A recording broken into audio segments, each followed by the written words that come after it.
बिहार में दर्शकों थोड़ा ही वक्त बाकी है, लेकिन चुनाव से पहले सियासी पारा बिहार का गर्मा गया है। और दर्शकों, आज राष्ट्र सर्वोपरि में इसकी चर्चा क्यों कर रहा हूं, यह आपको समझना होगा।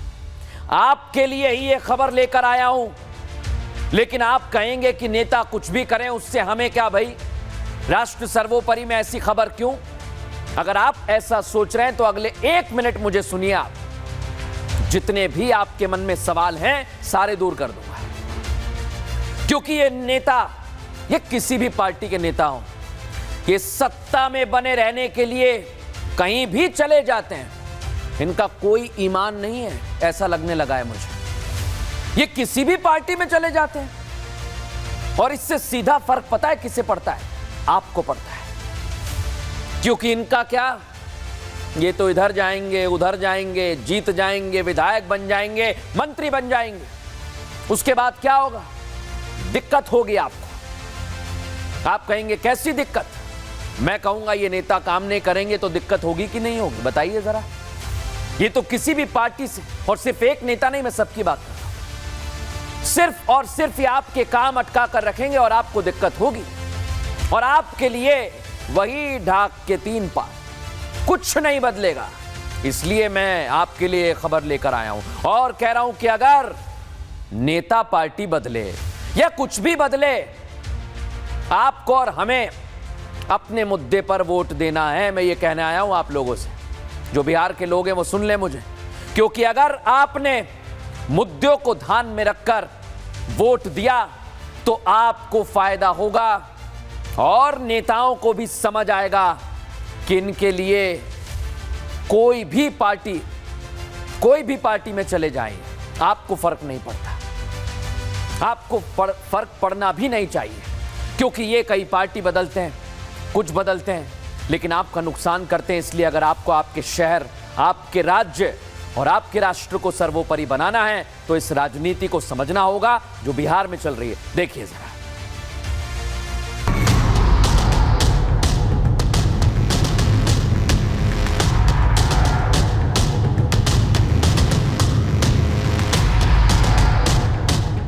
ये 3 तस्वीरें और लालू यादव के बेटे तेज प्रताप यादव के तल्ख तेवर। इन दिनों बिहार चुनाव की बात आती है तो तेजू भैया का नाम सबसे पहले जहन में आ जाता है, क्योंकि अभी कुछ रोज पहले ही उन्होंने आरजेडी के खिलाफ मोर्चा खोला है। उन्होंने तेजस्वी यादव के नेतृत्व को चुनौती दी और पीली टोपी पहनकर अपने ही परिवार के खिलाफ आने वाले विधानसभा चुनाव में शंखनाद कर दिया। लेकिन तब से सवाल यही बना हुआ है कि तेजू भैया इन चुनावों में राह कौन सी पकड़ेंगे। इस सवाल के उठने के पीछे की वजह भी यही 3 तस्वीरें ही, क्योंकि विधानसभा के मानसून सत्र के दौरान तेज प्रताप उप मुख्यमंत्री विजय सिन्हा के साथ हंसकर बात करते हुए दिखाई दिए थे। विजय सिन्हा ने उनकी पीठ भी थपथपाई, जबकि पूरे सत्र में तेज प्रताप अपने छोटे भाई तेजस्वी यादव और आरजेडी से अलग थलग दिखाई दिए। इस वाक्य ने एक तरफ आरजेडी को असहज कर दिया था तो दूसरी तरफ सवाल उठने लगे थे कि तेजू कहीं एनडीए में शामिल तो नहीं हो जाएंगे। वहीं दूसरी तरफ तेज प्रताप यादव का अब से कुछ घंटे पहले पटना में मौजूद समाजवादी पार्टी कार्यालय में पहुंचना सियासी गलियारों में नई राजनीतिक सरगर्मियों को जन्म दे गया है। तेज प्रताप ने समाजवादी पार्टी के ऑफिस में करीब 1 घंटा बिताया। यहाँ सपा नेताओं ने उनका गर्मजोशी से स्वागत किया। इस दौरान उनकी सपा नेताओं से आगामी चुनाव को लेकर चर्चा भी हुई। इस मुलाकात के बाद तेज प्रताप के समाजवादी पार्टी में शामिल होने की अटकलें तेज हो गई। लोगों के दिलो दिमाग में सवाल उठने लगे हैं कि कहीं तेज प्रताप का अगला ठिकाना समाजवादी पार्टी तो नहीं। राजनीतिक गलियारों में इस बात की चर्चा है कि अखिलेश यादव से तेज प्रताप के संबंध काफी अच्छे रहे। कुछ समय पहले तेज प्रताप को अखिलेश यादव ने वीडियो कॉल किया था। दोनों के बीच बिहार राजनीतिक हालात पर चर्चा भी हुई थी। इसलिए माना जा रहा है कि अगर तेज प्रताप निर्दलीय चुनाव लड़ने के बजाय सपा के टिकट पर लड़ेंगे तो उनकी जीत की राह थोड़ी आसान हो जाएगी। सुना है भारतीय जनता पार्टी के खेमे में बहुत ही बेचैनी हो रही है। तेज प्रताप यादव जी का बिहार में समाजवादी पार्टी के कार्यालय में जाने पर समाजवादी पार्टी के राष्ट्रीय अध्यक्ष जी ने पहले ही बता रखा है कि समाजवादी पार्टी का पूर्ण समर्थन आरजेडी को है। तेज प्रताप की आरजेडी से दूरियां और परिवार से दूरियां किसी से छिपी नहीं है, लेकिन जब से तेज प्रताप यादव ने महुआ सीट से निर्दलीय चुनाव लड़ने का ऐलान किया है, उसके बाद उनकी हर गतिविधि सवाल खड़े कर रही है। एक तरफ वो विजय सिन्हा के साथ हंस हंस कर बात करते हैं, दूसरी तरफ नेता प्रतिपक्ष समेत तमाम विरोधी दल के नेता विधानसभा में विरोध जताने के लिए काले कपड़े पहनकर हिस्सा लेते हैं, तो तेज प्रताप यादव सादे लिबास में विधानसभा पहुंच जाते हैं। और अब उनका समाजवादी पार्टी के कार्यालय पहुंचना उनकी हर एक सियासी चाल पर सबकी निगाहें थामे हुए, क्योंकि तेजू भैया ही हैं जो बिहार चुनाव में बड़ा खेला कर सकते हैं। अब कोई खेला करे या ना करे, मैंने आपसे कहा है कि आपको देखना है, समझना है, आपके मुद्दे देखने हैं और फिर वोट करना है। ये मैंने पहले ही आपको आगाह कर दिया है। अब खबरों में आगे बढ़ेंगे। आज आपके लिए एक और खबर लेकर आया हूं। ये खबर हर भारतवासी को देखनी चाहिए। हर भारतवासी मतलब हर भारतवासी। मालेगांव में बम ब्लास्ट हुआ। ब्लास्ट के बाद पता है क्या हुआ? एक थ्योरी को गढ़ना शुरू कर दिया। कहा गया कि भगवा आतंकवाद इस ब्लास्ट के पीछे उसी का हाथ है। और उस समय पता है आपको क्या हुआ? उस समय लोगों को लगने लगा कि हां, ऐसा भी कोई आतंकवाद होता है। यानी हिंदू को आतंकवादी बताया गया और आप लोग क्या करते रहे?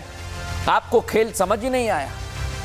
सिर्फ इतना ही नहीं, तब की सरकार, तब की एजेंसियां इसके लिए आरोपी भी उन्हीं लोगों को बनाती है जो भगवा धारण करते हैं, समझिए इसे आप, या फिर सेना से जुड़े हुए हैं। एक तरफ टारगेट पर भगवा, दूसरी तरफ सेना। ये पूरा प्लान था इन लोगों का। लेकिन आज क्या हुआ? सब बरी हो गए, सारे निर्दोष। सारे प्रश्नों का उत्तर मिल गया। वो चाहे साध्वी प्रज्ञा हो या फिर कर्नल पुरोहित, सब बरी हो गए। इनके साथ और भी लोग हैं जिन्होंने 17 साल यातनाएं सही। आप सोचिए, बस आपकी रूह कांप जाएगी कि आपने कुछ किया नहीं, आपको पुलिस पकड़ ले, आतंकवादी बता दे। 17 साल। आज जब फैसला आया तो दूध का दूध, पानी का पानी हो गया। लेकिन इन सब के बीच सवाल बना हुआ है।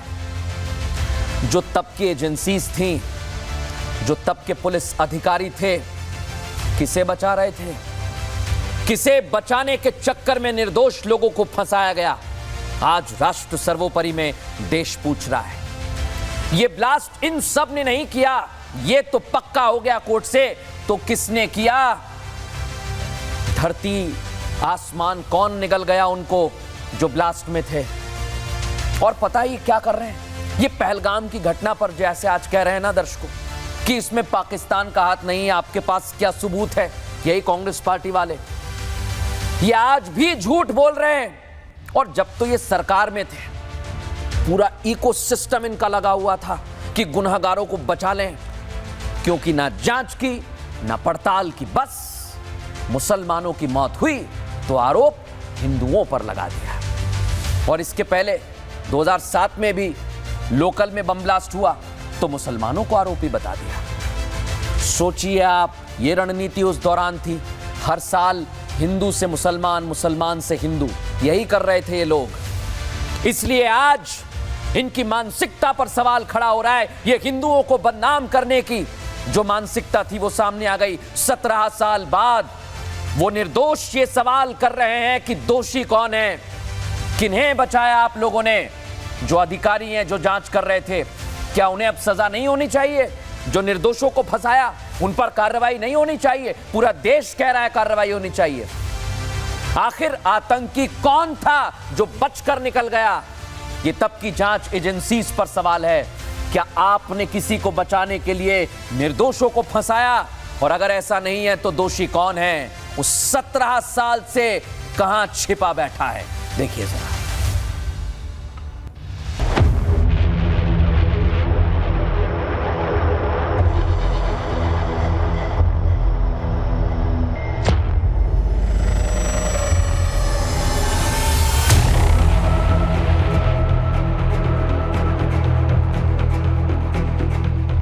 महाराष्ट्र में 2008 में हुए मालेगांव ब्लास्ट के मामले में एनआईए कोर्ट ने अपना फैसला सुना दिया। एनआईए की विशेष अदालत ने साध्वी प्रज्ञा समेत केस से जुड़े सभी 7 आरोपियों को बरी कर दिया। यह फैसला आने के बाद जहां निर्दोष को 17 साल बाद न्याय मिला, उनके चरित्र पर लगा आतंकवाद का धब्बा एक फैसले से हमेशा के लिए हट गया। वहीं सबसे बड़ा सवाल इस फैसले के बाद ये उठने लगा है कि आखिरकार मालेगांव ब्लास्ट का असली आरोपी है कौन। क्योंकि मालेगांव हमला तो हुआ था, इसमें कई जिंदगियां गई थी, सैकड़ों लोग जख्मी हुए थे। सीधे और साफ शब्दों में कहा जाए तो ये कि मालेगांव हमले के दोषी आखिर है कौन, वो लोग कौन हैं जिन्होंने असली दोषियों को दुनिया से दूर कर दिया। इस हमले के बाद कहीं तो कोई लूप होल था जिसकी वजह से निर्दोषों को आरोपी बनाया गया। जो असल में दोषी थे वो बच निकले। पूरे केस की जांच की दिशा ही अलग मोड़ पर चली गई। 2011 में एनआईए को यह मामला सौंपा गया। जिस मामले की जांच एटीएस कर रही थी उसकी जांच 2011 से एनआईए ने शुरू की और एनआईए की इसी जांच के दौरान 7 लोगों के खिलाफ औपचारिक रूप से आरोप तय होने के बाद 2018 में मुकदमा शुरू हुआ। इस केस में मुख्य आरोपी बनाई गई साध्वी प्रज्ञा, जिन्हें इतनी प्रताड़नाएं दी गई कि उसके बाद वो ठीक से चल तक नहीं पाई। जिन प्रताड़नाओं को साध्वी प्रज्ञा अपनी जुबान पर लाती हैं, उन्हें सुनकर रूह कांप जाती है। कि मास्टरमाइंड कह करके मुझे इतना प्रताड़ित किया गया, असहनीय यातनाएं दी गई, सिर्फ इसके लिए कि जो ये कहलवाना चाहते हैं मैं वो कह दूं और मैं अपने देश को इतने बड़े षड्यंत्र में फंसने दूं।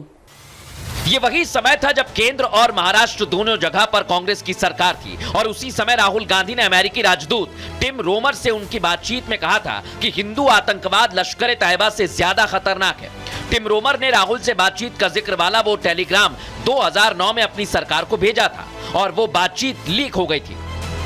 ये वही आर्टिकल है जिसमें अमेरिकी राजदूत टिम रोमर और राहुल गांधी के बीच बातचीत छपी थी। इसमें साफ लिखा है कि राहुल गांधी ने कहा था कि भारत में लश्कर तैयबा से बड़ा खतरा यहां पनपते कट्टर हिंदू संगठनों से हो सकता है। इसलिए बीजेपी आरोप लगा रही है कि कांग्रेस नेताओं ने हिंदू आतंकवाद की थ्योरी गढ़ी थी, जो कि कोर्ट के फैसले के बाद अब एक्सपोज हो गई है।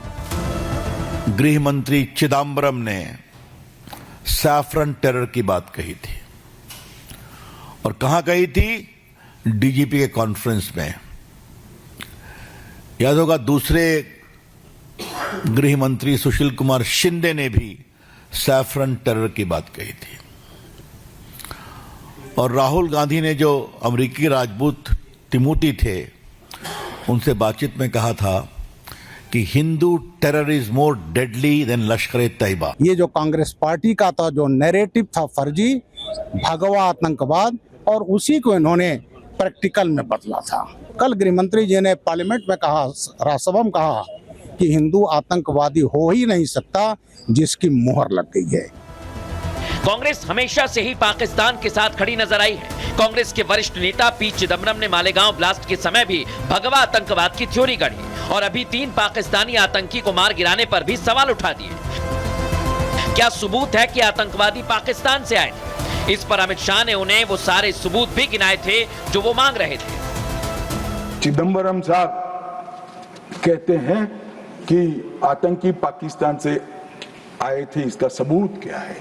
चिदम्बरम साहब, सबूत तो हमारी एजेंसियों ने ढूंढ लिया। मान्यवर क्या बोल रहे हैं? किसके लिए बोल रहे हैं? किसको बचा रहे हैं? क्या कहना चाहते हैं? गृह मंत्री ने साफ साफ कांग्रेस के पाकिस्तान का साथ देने का इशारा किया और आज जब मालेगांव बम धमाके पर कोर्ट का फैसला आया तो यह साबित हो गया कांग्रेस ने कैसे भगवा आतंकवाद से जोड़ने की पूरी स्क्रिप्ट लिखी थी। इस राष्ट्र ने मुझे सेवा करने का मौका इसके पहले दिया, बेल पर आने के बाद भी दिया और परमात्मा की मैं बहुत बहुत धन्यवाद देता हूं कि इसके बाद भी वो मुझे मौका दे रहा है। एक निर्दोष निकलने के बाद मैं चाहता हूं कि भगवान और मातृभूमि हर एक को ये मौका दे। देश का काम करो भाइयों, ठीक है, और कुछ नहीं है, देश के सिवा और कुछ नहीं है। इस मुकदमे का ओरिजिनल एफआईआर नहीं है, 164 स्टेटमेंट नहीं है, कन्फेशनल स्टेटमेंट नहीं है, इलेक्ट्रॉनिक एविडेंस के ऊपर जो भी बताया गया तो वो सीडी ट्रायल के वक्त चली ही नहीं। और आज यच्चयावत हिंदू समाज की क्षमा माफी, कांग्रेस का नेतृत्व, राष्ट्रवादी का नेतृत्व, सोनिया गांधी और शरद पवार ने मांगना चाहिए। भगवा आतंकवाद की दाग के साथ 17 साल बिताने वाले निर्दोषों ने जो झेला है उसे उनके करीबी परिवार वालों ने देखा है। तभी तो जब आज फैसला आया तो उनकी आंखों से आंसू रुक नहीं रहे हैं। शायद विश्व के इतिहास में ये पहली घटना है जिसमें किसी महिला को बिना किसी अपराध के बिना किसी अपराध को देखे हुए, साबित किए हुए, अपने मन से ही मनमाने ढंग से प्रताड़ना दी गई, और इतनी प्रताड़ना कि जिसको शब्दों में नहीं कहा जा सकता है। प्रज्ञा, कर्नल पुरोहित, उनके साथी जिस तरह की यातना झेलते रहे, वो उनको जो नाम लेने के लिए कहे गए उन्हें वो नाम नहीं लिए। कहा हमारी जीभ काट लो, घाव में मिर्चें भर दो, लेकिन हम वो नाम नहीं लेंगे जो आप दे रहे हैं। बिल्कुल जैसे औरंगजेब के समय पे यातनाएं दी जाती थी। आज उनकी रिहाई नहीं है, पूरे हिंदू समाज की रिहाई है और भगवान के सम्मान की रिहाई है। कोर्ट के फैसले ने बताया कि सत्य कभी मरता नहीं, वो हमेशा विजय होता है। ये बता दिया कि आतंकवाद का रंग भगवा नहीं होता। जिन्होंने ये पूरा नैरेटिव गढ़ने की कोशिश की, आज कोर्ट ने उनके मुंह पर तमाचा जड़ दिया है। जिन प्रताड़नाओं का सामना साध्वी प्रज्ञा और कर्नल प्रसाद पुरोहित को करना पड़ा, समय के साथ उस पहिए को घुमाकर सब कुछ ठीक तो नहीं किया जा सकता, लेकिन जो ठंडक आज के फैसले ने सभी के कलेजों को दी है, वो भगवा की जीत है, हिंद की जीत है। ये फैसला बताता है कि आतंकवाद से जंग में हमेशा राष्ट्र सर्वोपरि था और रहेगा।